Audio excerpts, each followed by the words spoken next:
વડોદરામાં નથી અટકી રહ્યો રફતારનો કહેર। હવે થાર ચાલક યુવતીએ લીધો એક યુવકનો ભોગ। બેફામ થાર ચાલક યુવતીએ યુવકને અડફેટે લીધો છે। અકસ્માતમાં યુવકને ગંભીર ઈજા થતા ઘટના સ્થળે જ તેનું મૃત્યુ થયું છે। પોલીસે થાર ચાલક યુવતી ઋષિકા સરનાનીની અટકાયત કરી છે। મૃતક યુવક ફૂડ ડિલિવરી બોય હોવાનો ખુલાસો થયો છે। નોકરીના પહેલા જ દિવસે અકસ્માત થતા યુવકનું મૃત્યુ થયું। કારમાં 3 યુવતી હાજર હોવાની માહિતી છે। મહિલા લગ્ન પ્રસંગમાંથી ઘરે જતી હોવાની માહિતી। અકસ્માતની ઘટના બાદ લોકોના ટોળા ઉમટ્યા।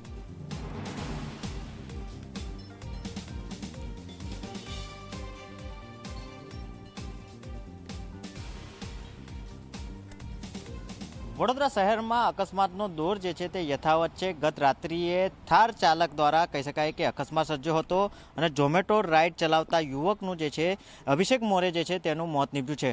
આપ જોઈ રહ્યા છો કે થારની જે હાલત જે છે તેના પરથી જ લાગી રહ્યું છે કે કેટલી ફૂલ સ્પીડમાં આ થાર હશે। જે મહિલા ચાલક જે છે તેની અત્યારે અટલાદરા પોલીસે અટકાયત કરી લીધી છે।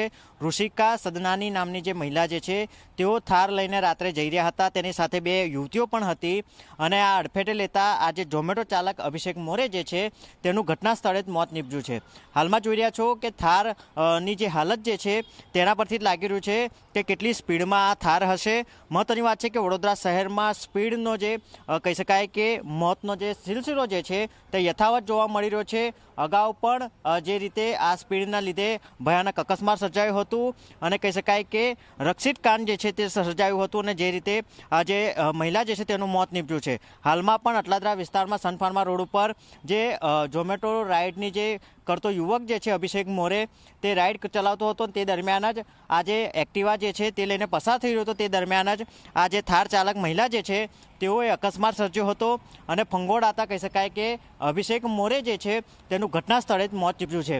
મહત્વની વાત છે કે વડોદરા શહેરમાં અકસ્માતનો દોર જે છે તે યથાવત જોવા મળી રહ્યો છે। સાથે જ વાત કરીએ તો પોલીસ તંત્ર ટ્રાફિકનું તંત્ર જે છે તે સતત કામગીરીના દાવા કરી રહ્યું છે, પરંતુ આ પ્રકારના છટકા બનેલા જે નબીરાઓને કહી શકાય કે આ જે મહિલાઓ જે છે તેઓએ અકસ્માત સર્જ્યું છે તેઓ પર કાર્યવાહી કેમ નથી કરતું તે સવાલ ઉઠી રહ્યા છે। હાલમાં તો મહિલા ચાલક જે છે ઋષિકા સદનાની તેને અટકાયત કરી લેવામાં આવી છે, કાર્યવાહી કરવામાં આવી રહી છે, પરંતુ આ જે રીતે વડોદરા શહેરમાં આ પ્રકારે જ સ્પીડને લિમિટ વગર જે ચલાવતા વાહન ચાલકો જે છે તેઓ પર કલમ કસવાની જરૂર પડશે, કારણ કે કાયદો કડક થશે તો આવા કાર ચાલકો પર કહી શકાય કે ડરનો માહોલ થશે। પરંતુ હાલમાં તો આ ઘટનાથી એક યુવકનું જે છે તે મોત નીપજ્યું છે।